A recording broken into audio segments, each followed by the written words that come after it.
Hello friends, নানান ব্যঞ্জনে তোমাদের সকলকে স্বাগত জানাচ্ছি।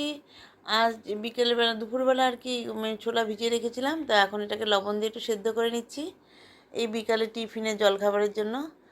আর এখন এখানে কড়াইতে তেল দিয়েছি, আর ছোলাটা সেদ্ধ হয়ে গেছে। আর এখানে এলাচ, দারচিনি, লং আর তেজপাতা দিয়ে দিলাম। দিয়ে এখন এটাকে ভেজে নিচ্ছি। এখন এর মধ্যে দিয়ে দিব হচ্ছে পেঁয়াজ কুচি। তো পেঁয়াজ কুচিটা দিয়ে দিলাম, দিয়ে এখন এটাকে ভেজে নিচ্ছি।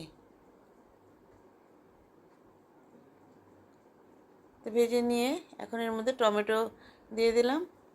তো বিচি ছাড়িয়ে টমেটোটাকে ভেজে নিচ্ছি।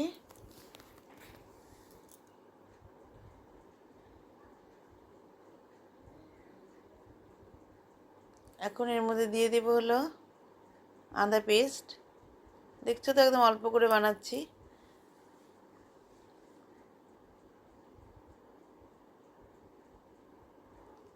তো এইভাবে ভালো করে ভেজে নিয়ে এখন এর মধ্যে কাঁচা লঙ্কার পেস্টটা দিয়ে দিলাম। যাতে এত হালকা করে বানাচ্ছি যাতে কারো মানে বিকালে খাবারের পরে যাতে কারো মানে গ্যাস্ট্রিক ট্যাস্ট্রিক না হয় আর কি, সেই কারণে। তো এইভাবে পেঁয়াজটা দিয়ে ভালো করে ভেজে নেব। এর মধ্যে রসুন আর পেঁয়াজটাকে একসঙ্গে পেস্ট করে নিয়েছি। তো এখন এর মধ্যে লবণ আর হলুদ দিয়ে দিলাম। আর এখন দিয়ে দিব ধনে গুঁড়ো আর জিরে গুঁড়ো। আর ধনে গুঁড়ো আর জিরে গুঁড়ো দিয়ে দিলাম। দিয়ে এখন মশলাটাকে ভালো করে কষিয়ে নেব।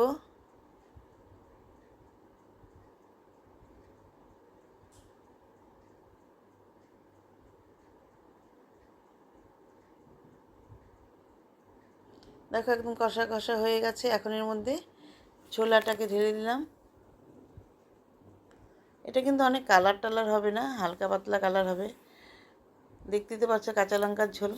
তো এখন এটাকে ভালো করে কষিয়ে নিয়ে এখন এর মধ্যে গরম জল দিয়ে দিলাম,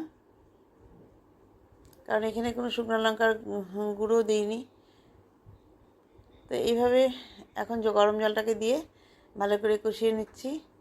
আর এখানে মোচা আর ডাল একটু বেটে নিয়েছি, ডালটাকে একটু হালকা করে বেটে নিয়েছি, আর মোচা সেদ্ধ করে দিয়েছি, আর এই কাঁচা লঙ্কার পেস্টটা দিয়ে দিলাম। এটা পকোড়া বানাবো। আর এখন এর মধ্যে দিয়ে দিব হচ্ছে অল্প আলু সেদ্ধ দিয়েছি, আর এখন লবণ দিলাম, এখন একটু হলুদ দিলাম।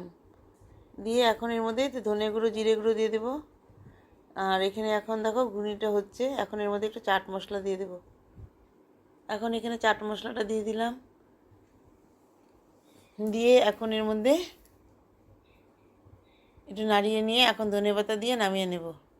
তো এই রান্নাটা আমার হয়ে গেল। এখানে আর কিচ্ছু দিব না, ঘি টি কিচ্ছু দেবো না। এখন ধনেপাতা দিয়ে এই ঘুগনিটাকে আমি নামিয়ে নেব। আর এদিকে পকোড়াটাকে বানাচ্ছি। দেখো একটু মোচা দিয়েছি, মুসুরির ডাল বাটা, আর মোচা সেদ্ধ, আর অল্প আলু সেদ্ধ দিয়ে ওটা পেস্ট করে মানে মেখে নিয়েছি। এদিকে আমার ঘুগনিটা হয়ে গেল। আর এখানে লবণ হলুদ দিয়েছি, এখন পেঁয়াজ দিয়ে দিলাম। এখন দিয়ে দিব হচ্ছে ধনে গুঁড়ো জিরে গুঁড়ো। আর এখানে একটুখানি সামান্য একটু চালের গুঁড়ো দিলাম, আর একটু ময়দা দিয়েছি, আর ধনে গুঁড়ো জিরে গুঁড়ো দিয়ে দিলাম। আর ময়দা দিয়ে এখন ধনেপাতা দিয়ে এখন এটাকে ভালো করে মেখে নেব। আদা কুচি টুচি দিইনি, কারণ আমার মেয়ে আদা কুচি টুচি খায় না। তো এইভাবে এখন আমার দেখো পকোড়াগুলো বানানো হয়ে গেল। এখন ঘুগনি দিয়ে পকোড়া দিয়ে সবাই বিকালে চা খাবে। তো এইভাবে আমার রান্নাটা হয়ে গেল। তো বন্ধুরা, তোমরা যেন সবাই ভালো থেকো, সুস্থ থেকো।